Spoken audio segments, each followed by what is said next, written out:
We feel very lucky to have been given the opportunity to both visit a very beautiful part of France and to drive the Model 3, with none yet available in the UK and order books just about to open. The Tesla Model 3 is not only the most anticipated EV to become available, but it seems it is now the most anticipated car to become available, with many soon-to-be owners putting down deposits and reservations without even seeing it in the flesh, let alone having a test drive. So, sit back and relax, and we hope you enjoy watching this as much as we have enjoyed making it. Hello and welcome to another episode. This is a particularly exciting episode for us because today we have these two very beautiful Model 3s at our disposal.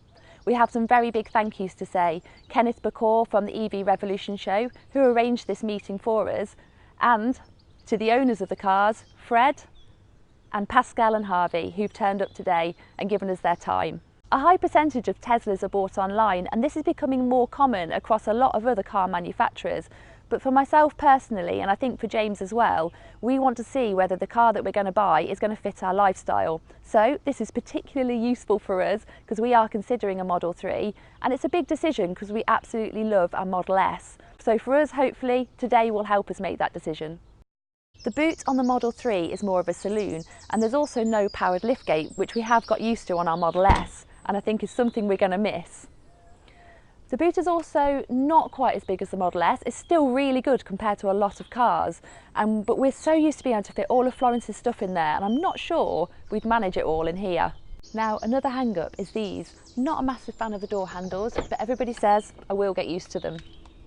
The frunk is opened via the app or interior touchscreen, and although the Model 3 is smaller than the S, it still boasts a good extra storage space. As most are aware, the charging is now via CCS, and is due to offer speeds up to 1,000 miles per hour. Realistically, 15-minute charge stops.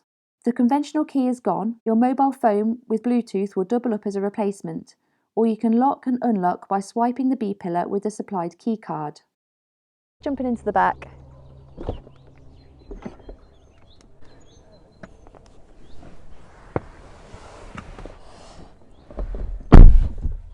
Leg and headroom is absolutely fine, and I think the glass roof definitely gives you a feeling of space, and that's something I remember when we've tried a Model S with the panoramic roof. Actually, it made it feel so much bigger.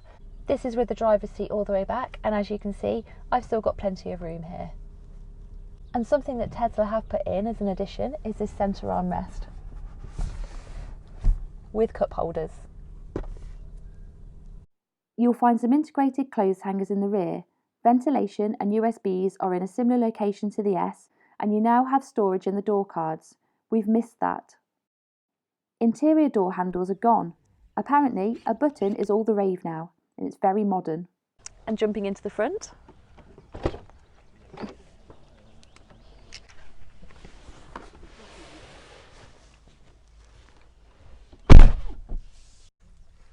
First impressions when I've just sat in the driver's seat. There is so much room. This car looks much smaller than the S, but the interior still feels really spacious. And I'm not sure if that's because of the lack of anything other than a steering wheel and some pedals and a screen, but it does feel big. First thing, I'm just going to adjust my seat. The seat adjustments are exactly the same as the Model S, which is nice. We did mention the screen in a previous video, and I said I wasn't overly sure about how I was going to find it, but just in this short time, actually I really like it. It's got some funky little things about it like this. So if you've got your air vents on, let me show you again, you can adjust the direction of the air just by using your finger on the screen, and the passenger and the driver can both have separate directions. So I think that's pretty funky. The interior as a whole is very well finished in Tesla's minimalistic design, but I can definitely see how the finish has taken another leap forward. Personally, I prefer dark interiors, but in this case, the contrast of white on black looks fantastic. The well-placed phone holders sit in the centre console and add some extra convenience, but underneath this lives some extra storage, more USBs and 12-volt sockets. Come back behind the cup holders and there is some more storage. Remove the interior tray and it drops into oblivion. Door storage on the front door cards is very welcome, and again missed on our Model S. Mercedes indicator stalks are out, and to be fair to Tesla, these have a much better feel to them and look very modern. As mentioned, the screen is very quick with no lag at all, controlling almost everything, even allowing access to set the steering wheel rake and reach adjustment. Model S owners will appreciate the speed at which the maps load here. Not once all day did the screen function any other way than perfectly. And last of all, the stereo was brilliant, especially when playing my favourite track.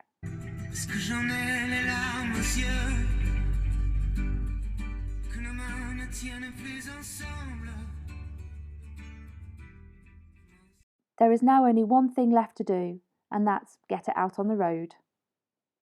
But just before we do, I wanted to speak to Fred, the owner of this Model 3, to find out what it is that got him to convert to an EV, and how his electric experience has been so far. Fred, what was your drive to go electric? The environment and the silence. Okay. It's very important because I enjoy being calm while driving, and Tesla is just like a genus, two faces. I mean, it's very impressive when you use all the dynamics of the car, and when you're driving in a very congested area. Well, I use the adaptive auto cruise, and it's wow. I let people pass over and do their thing, and it's very I cool. understand what you mean. I love that. It gives it a much more chilled experience, isn't it? It just is so good sitting in traffic and not having to worry. Yeah, I love the Tesla because I live in Brussels. Oh, my family lives in Brussels, and I'm in Paris, and I can do all the way one shot. Wow, and that's cool. That is fantastic. What would you say is your absolute most favourite thing about the Model 3?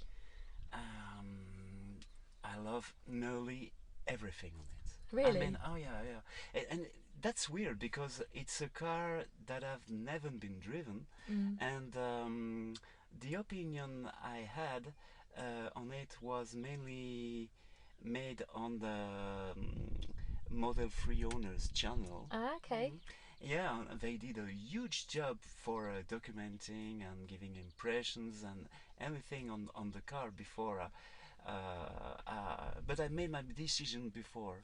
I reserved the car on the 1st of April 2016. Wow, a long wait. A long way, but it deserves and worth all the seconds of the 3 years. Brilliant. Thanks for letting us use your car and for meeting us and giving us your time. It's been a pleasure. You're welcome. Thank you, Fred. Hello. So, we are in a Tesla Model 3. Now, we've been in it for a little while. We've just had a bit of time to get used to it, so I think we've done about 45 miles now, so a good stint. And our first words are, it's amazing. It really is utterly fantastic. There's some cons to it and there's some pros, but overall, it's a beautiful drive. Let me start with just the way it feels inside the seats. I think that the seats feel 100 times better than what are in our Model S. The more comfortable, the more supple, the softer. They just give that better feel. What do you think? I think they are better. I do think they're better. I'm not sure 100 times better. 100% better. 100% better, sorry. But they are definitely better. I think we were talking about this and we haven't managed to do 400, 500 miles in it, so we can't say overall that they're brilliant on long journeys. But yes, they feel comfortable. Yes. No numb bum as yet. The first con is the road noise. I'm very conscious of the road noise, and there's more road noise in this than there is in RS, for definite, I think. Yeah, there is. You don't really have any in the S unless you open the window and then you can hear it. Yes, absolutely. But in this, you've always got that constant bit of road noise. But saying that, it's not a horrible noise. It's like it's actually quite a relaxing hum. Yes. So it wouldn't be something that would put me off having a Model 3. No. I'm just going down a really steep gradient at the moment, and the regen is really good. This screen, when I first saw it in the one when we saw the Model 3 in Edinburgh, I was not keen at all. I like having the speedometer in front of me. I like having things like traditionally where they should be, and this threw me. But actually already I'm starting to get used to it. Yeah. I don't think it would take long. No, it's intuitive. Although it's minimalistic, more minimalistic than the Model S, but we prefer that, don't we? Yeah, yeah, definitely. In terms of performance, it's fantastic. There's no two ways about it. This would skin our Tesla. We know that. It's absolutely awesome. But I think we're also at a point now with Tesla that you just know if you buy a Tesla, you're buying a quick car. So it's more than adequate. That's the only way I can describe it. It will do the job you need it to do in any situation. You put your foot down and it's gone. So that's how it is in terms of performance. Yeah. What do you think? What does it feel like to you? Speed is always impressive, I think, particularly if you've not been in a fast car before, especially a fast electric car, because people don't expect it. But yeah, I think you're right. I think they could keep going quicker and quicker and quicker, but actually, do you really need it? No, not really. That's the thing, do you? And actually, no, I don't think you do. Who are you impressing? Yeah. I suppose. But it's nice. It is. It's quick, it's nippy. You said you felt the handling was a lot better, didn't you, as well? On these roads. This is a completely different car. It would out-nip our Tesla Model S as well. The performance is awesome, but the way it performs in a corner and out of a corner is also very good. We've had colleagues who have commented on exactly this, where they've said the handling is amazing, and they're absolutely right. It is fantastic. It feels a lot better than the S. So again, whatever they've done with the S over the years, they've took that and they've made something better in the Model 3. There's a lot of cyclists around this area, and the roads are quite narrow. And what I can tell you is, in terms of size, it makes life a lot easier. Yeah. It just fits better for European roads, where the S was very much a car that you would go through a small gap and go, brace yourself, wouldn't you? And We still do. Yeah. We've got used to the S, haven't we, now? But I think there's still times when I just have to hope and pray. Yeah. And you are taking a deep breath and squeezing. Yeah. We drove it on the way, obviously all the way from our house to here yesterday, and we went through some really small, narrow roads, and it wasn't fun. And it was my first time really properly driving in France, other than on the motorway, which doesn't count. And I was nervous. Yeah. I'd certainly feel happier in a Model 3. Yeah, you don't get that with this, do you? This is you feel much more at home. I mean, these twisties here with people, cars and motorbikes everywhere and narrow roads, and I'm having no problem at all. So it's very, very good. It's nicely sized. It is nicely sized. So what do you think of the pano roof? I love it. I really love it. It is nice, isn't it? It gives that like airy feel, doesn't it? Yeah, the feeling of space and the light. It's lovely. It is. Do you wish this was something we had on the S? Massively. Yeah. I think we've said it before that we wish we'd had it on the S, and I can't remember why we didn't. I think it was because it was like $2,000 more or something. We were just like, nah, let's not bother. And actually, I wish we had, because our car with a dark interior is quite dark, and this just lightens it up. Yeah, we actually chose to drive this one opposed to the blue with the white, because actually we would have a dark interior. We wouldn't have the white. And on Twitter, everybody said, take the blue and the white one. We're like, oh yeah, but actually we're going to have a black interior. So it's, I mean, the white is lovely, but it definitely wouldn't work for us. It's not practical for us. We're messy, we're muddy. But the blue colour? I like the blue colour. Yeah, I do. Yeah. The one thing we haven't been able to test, which for me is crucial, and probably for us both, is Florence, really, getting her in and out of the car, getting her car seat in and out of the car, whether we can fit all of her stuff, and she comes with a lot of stuff, into that boot. Our Tesla Model S is a hatchback, so you open the boot and you've got this huge space to chuck things in, and the boot's bigger. Yeah. This has got a smaller boot anyway, but also the entrance to the boot is much smaller because it's a saloon car, so you're having to slot things in as opposed to just kind of being able to launch. Yes. And that, obviously we can't test that. So I think the size is, the opening's quite big though. I think sliding it in, you'll be okay. Probably. It probably won't be as easy as the Model S, but I don't think it's going to be, it wouldn't be something that would be a complete pain, but I think we've just been spoiled with the S. You seem to think that the roof line is slightly higher, don't you? So getting Florence in and out would be easier. Yeah. But I don't know. No, No, I think it's definitely higher. When I sat in the back and Kate sat in the back, there was a marked improvement in the headroom. This has obviously got a panoramic roof, which makes it better, but even if it had a solid roof, which you can't get as yet, it would still be okay for my headroom. So Yeah, James has a long back, and you're a really good test of headroom, aren't you?